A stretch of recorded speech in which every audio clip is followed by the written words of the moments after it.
5:53 और 55 पे छूट जाती है, तो 2 मिनट का स्टॉपेज है। और 7:40 7:42 मनमाड, वो भी 2 मिनट का स्टॉपेज है। So we'll go through this या है 2 मिनट का स्टॉपेज। और ये लास्ट में CSMT कौन सी है? 11:55। अच्छा, तो नासिक का टाइम है 8:38 8:40। मैडम कल्याण का टाइम है 10:55 10:57। ठाणे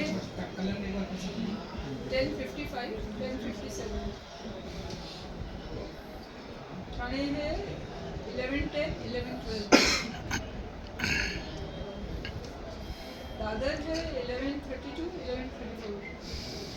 जो ठाणे और कल्याण इसका तो गैप कम है ना, तो वो छोटा फिर इधर दूसरा क्यों नहीं है? मराठवाड़े में ट्रेन चलती स्टॉपेज जो मराठवाड़े का सिर्फ है, स्टॉप कब कम हो रहे हैं ना? किस तरह के आप स्टॉपेजेस सजेस्ट करेंगे मराठवाड़ा में? कल्याण और ठाणे नहीं उनको छोड़िए ना, आप मराठवाड़ा में कौन से स्टॉपेजेस सजेस्ट करेंगे ये पूछ रही हूँ। औरंगाबाद के आगे जो है डायरेक्ट मनमाड जाती है, छोटे गाँव है।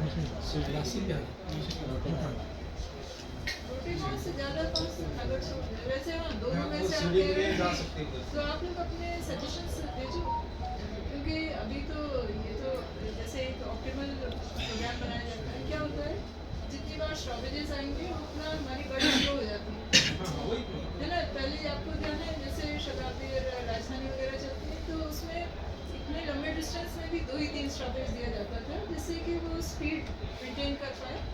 और उसका मतलब इसी का तो हमें बेनिफिट मिलता है जब हम कहते हैं कि हम इतने कम समय में अपने डेस्टिनेशन पहुंच जाते हैं। तो वो इसलिए क्योंकि अगर स्टॉपेजेस कम होंगे तो वो स्पीड पकड़ पाएंगे। हम जितने यहाँ स्टॉपेजेस बढ़ेंगे तो हमारे लिए तो वो चाहते हैं कि benefit कल्याण भी होगा। नहीं रुकना और ठाणे भी नहीं रुकना, हाँ, लेकिन मैं आपको सही कह रही हूँ। सीधा ऐसे मनमाड और सीधा आप जालना अपना तो सजेशन मुंबई तो बहुत बढ़िया हो जाएगा। भेज सकते हैं, क्योंकि कई ऐसे लोग हो सकते हैं जिनका और जैसे मैंने आपको बताया driver guard communication with voice recording facility वो भी इसमें मौजूद है। क्रैश हार्डन मेमोरी, जैसे कि ब्लैक बॉक्स की बात हम लोग अक्सर फिर जो फायर एक्सटिंग्विशर है उसमें include aerosol based fire detection and suppression system है। तो जो बेसिक लेवल होता है उसमें फायर डिटेक्शन सिस्टम रहता है, अलार्म देता है जब फायर होती है। इसमें सप्रेशन सिस्टम भी है, मतलब कि अगर फायर हो रही है तो उसमें एरोसॉल वगैरह। ट्रेन में कोच कितने हैं? 8 कोच हैं इसमें। और इसका थोड़ा सा सिस्टम फर्क है। तो जो कैब है जिसको हम लोगो कहते हैं या इंजन कहते हैं, वो आप टाइम का ये है, उसमें सेंट्रल रेलवे के पास उतना स्लॉट नहीं है गाड़ी चलाने का, तो इसके वजह से ये अभी तक नगर तक हम चलाते हैं। बात चलते रहती है। तो देखिए क्या हुआ, बीच में एक नया गाड़ी आ गया, नया गाड़ी आ गया तो नया ढंग से ही हो जाता है। मैडम जालना रेलवे स्टेशन पे प्लेटफॉर्म 2 और 3 पर डिस्प्ले नहीं है, कई दिन से डिमांड चल रही है कि 2 और 3 पे होना चाहिए। बिल्कुल आएगा। मैडम पैसेंजर को बहुत परेशानी होती है। भारत वाला अभी हो गया। जी हाँ, अच्छा ये अभी और कोई हाँ, पहले वंदे भारत की क्वेश्चंस कर ले बताइए। मैम डिस्ट्रिक्ट वाइज या तो स्टेशन वाइज कोटा कैसा रहेगा, जैसे कि जालना के लिए, संभाजीनगर के लिए? अभी जैसे वो ये पूरा पब्लिश करेंगे इसका टिकटिंग और सीटें, उसी के साथ कोटा आना चाहिए। मैम कल से वंदे भारत चालू हो रही है, इसके बारे में क्या कहेंगे? तो कल से जो वंदे भारत की सर्विस है उसके लिए प्रधानमंत्री साहब फ्लैगिंग ऑफ कर रहे हैं।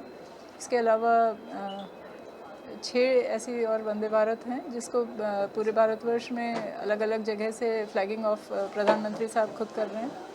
2 अमृत भारत ट्रेन्स भी हैं, जिसकी एक की अयोध्या से और एक और जगह से इसकी फ्लैगिंग ऑफ हो रही है। और यहाँ जालना से जो वंदे भारत फ्लैगिंग ऑफ हो रही है उसका बहुत ही महत्व है, क्योंकि मराठवाड़ा रीजन के लिए ये पहली वंदे भारत है जो मुंबई से सीधे कनेक्ट करती है। इसमें अब तक की सबसे बेहतरीन सुविधाएं अब तक की सबसे बेहतरीन सुविधाएं मिलेंगी पैसेंजर्स को और सबसे कम समय में ये मुंबई को पहुंचाएगी। अभी तक जो भी ट्रेन्स थी वो 7.5 और 8 घंटे तक में पहुंचाती थी। ये सफ़र अब वंदे भारत द्वारा 6 घंटे 50 मिनट में ही तय हो जाएगा। इसके अलावा इसमें स्टॉपेजेस जो मराठवाड़ा में और अन्य महाराष्ट्र के अन्य इम्पोर्टेंट शहरों में दिए गए हैं, जैसे कि जालना से निकल के औरंगाबाद, उसके बाद मनमाड, फिर नासिक, फिर ठाणे, नासिक के बाद कल्याण, फिर ठाणे, फिर दादर और अंत में Chhatrapati Shivaji Maharaj terminus. Thank you.